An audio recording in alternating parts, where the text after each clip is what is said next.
Welcome to the Top 10 Garden Show with Ken Lain.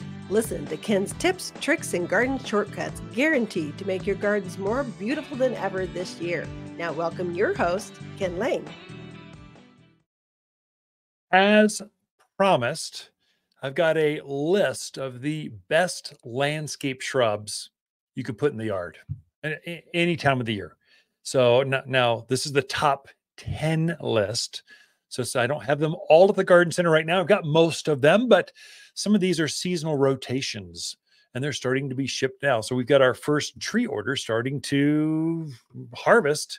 We'll have that here in a couple of weeks. So we're starting to fill up the garden center of spring this year. It takes a while. It takes hundreds and hundreds and hundreds of plants to pull that off. But this is just the shrubs. This is the ones that outshine the rest. The ones as you walk your neighborhood, you're going, whoa, I want one of those. And you got to start with number one. This is not really an order of popularity, just alphabetical. Barberry, B. Barberries, there's all kinds of varieties. There's yellows and reds, and there's tall ones and short ones. There's spreading ones. Barberries love the wind. They've got a flower to them. They're a pollinator. They got a lot going on for them. So they like the sun. They like the dryness. They just do really well here. And they're fun to play with because there's so many colors. Rose of Sharon. This is the hardy hibiscus. The only one that really grows up here. Well, I guess there's two. Machuto's hibiscus. It's a perennial variety. But if you want a shrub, something that gets up about head high with that classic hibiscus kind of flowers, it's not as big as the one that's maybe grows in Hawaii, but it makes up for a lot more varieties. You can have a lot of varieties. There's blue varieties of hibiscus, Rose of Sharon. There's pinks and whites and yellows and purples. You can have fun with them. They get about head high, that 6 foot wide. They're just a pretty plant. Summer bloomer. Bluebeard or Coreopterus shrub. This is the ultimate pollinator. If you want more butterflies, this is the one. Blue flowers. I think it blooms longer, better, stronger, less weedy than a Russian sage, which is a kind of a hip high blue. It has the same kind of blue flower to it, but it's more ball shaped. It looks really good up in the front side of a Rose of Sharon, because that blue against the pinks and the whites really looks good. So Bluebeard shrub. Butterfly bush. They really do attract more butterflies. I mean, and they come in a lot of colors. In fact, we're introducing quite a few dwarfed varieties this year. So some new things even you hardcore gardeners, you've never seen this before. So we're starting to bring those in for our spring open house. I think is the Saturday before spring is at the 18th of March. So we'll have a big celebration. 63 years in business. We're gearing up for that. We've grown some specialty things that no one has ever seen before. They're finishing off right now. But butterfly bush, deer grass. Now, we're in the prairies, especially folks out in Paulden, the Prescott Valleys, Chino Valleys, Dewey, Mayer, Humboldt, Cordes Junction. You've got all those beautiful grass prairies. And grasses do well throughout the region here. And a lot of them are native. So deer grass is a Miscanthus. It's a variety of wild grass. It's short. It's maybe knee high. It's got a real pretty pink hue to it. It's kind of nice. So it does well. Animals don't eat it. One of my favorite right now, in fact, they're blooming in the greenhouses. If you just need a break, you're a gardener, you're kind of, okay, I need to detox for January. The holidays were rough on me. I need to just get out in the fresh air, and I'm a gardener. I want to go see some plants. Come into the garden center and just take a look at the Ice Angel camellias. This is an evergreen shrub. Gets up about chest high or so. It's a shade lover, but it has this beautiful camellia flower. It's one of the only ones that's hardy at this elevation. All the other ones are tropical. So you folks from California, you love your camellias. Well, this one you can grow up here and it will survive our winters. This has got plenty of antifreeze in it where I've had hedges of camellias. They are striking, but they're a winter, very early spring bloomer. Great plant for here. Good. They go well with yews, hollies, that kind of stuff. One that's similar to that grows out in the sun, it's a native, is Silverberry, gilded edge Silverberry. That's the common name. So Agnes is the Latin name. So Ellie and Agnes, put those together. You've got Agnes or Silverberry.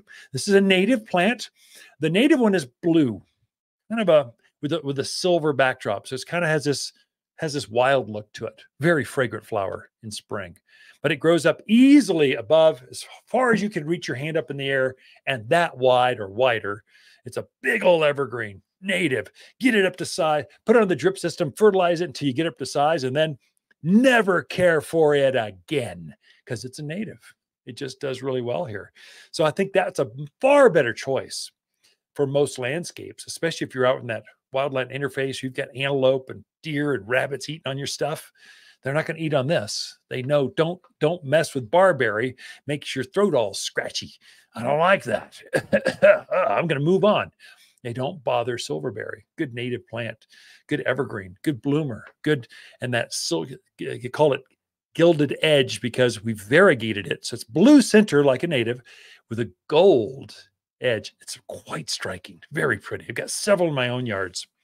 Spireas, gold flame spirea, great little plant for your. This is a knee-high kind of plant. So spirea is kind of an old-fashioned plant. Your grandparents grew spireas, but the beauty is they bloom in the spring for a very long time. They're very drought hardy. Animals don't eat them. I mean, come on, that's like the trifecta. It just works.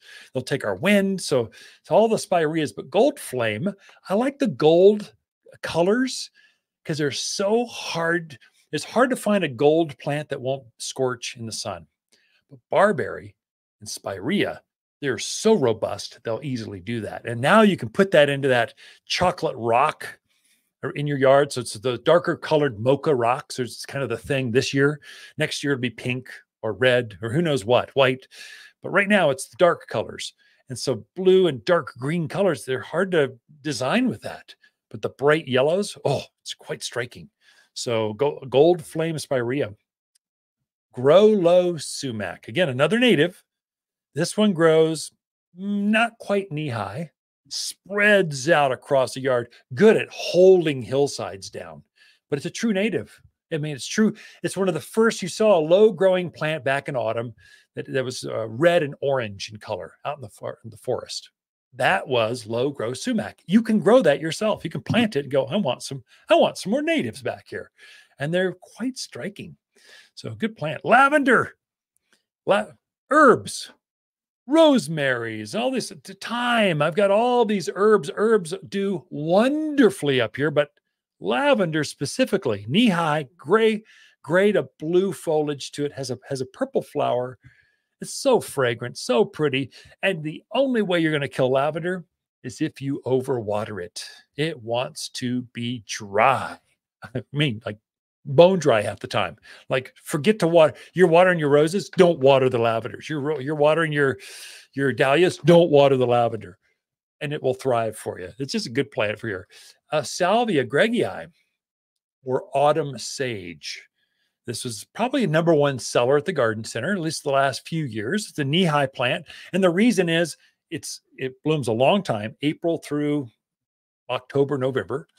It's easy to maintain. It just kind of stays a little ball shape. You give it a haircut now through February, just kind of quick trim, fertilize it, and it just blooms all the time. Hummingbirds love it. So we got a little red flower, but we're also introducing a new purple variety and a new apricot. So we're trying to introduce, and a new pink. We've got 3 new colors coming out this year. You'll find here at Waters that we'll be the only ones that have it because it's just a striking plant for here. Mock orange smells like oranges. You folks in the Midwest, you know what mock orange is. Head-high plant. It's a companion with lilacs, which is also on the list. So a Machitos hibiscus. This is the perennial. It's a perennial, guys. It resets underground, comes back fresh up to about hip high, and it has the traditional hibiscus like tropical size. It's bigger than your hand. It's really pretty. You folks from the South, they call it the Confederate rose. So that's another name, depending on where you're at. Now I'll leave you with Nandina or heavenly bamboo. This is a great plant for winter because it just looks good all the time. And there's your I don't know, 17 or so shrubs of the Mountain West. Be right back with more after this.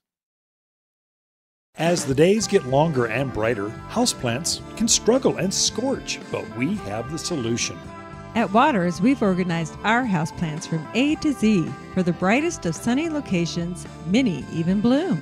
With experts that know plants and how to make them grow. Shipments of the freshest houseplants in town have just arrived from A to Z and ready for a bright new home. Waters Garden Center, where people who love bright green houseplants, they love to shop. Found in Prescott.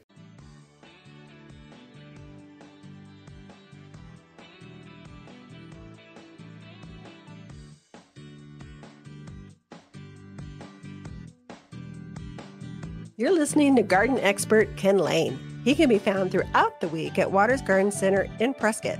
Thanks for tuning in to the Top 10 Garden Show.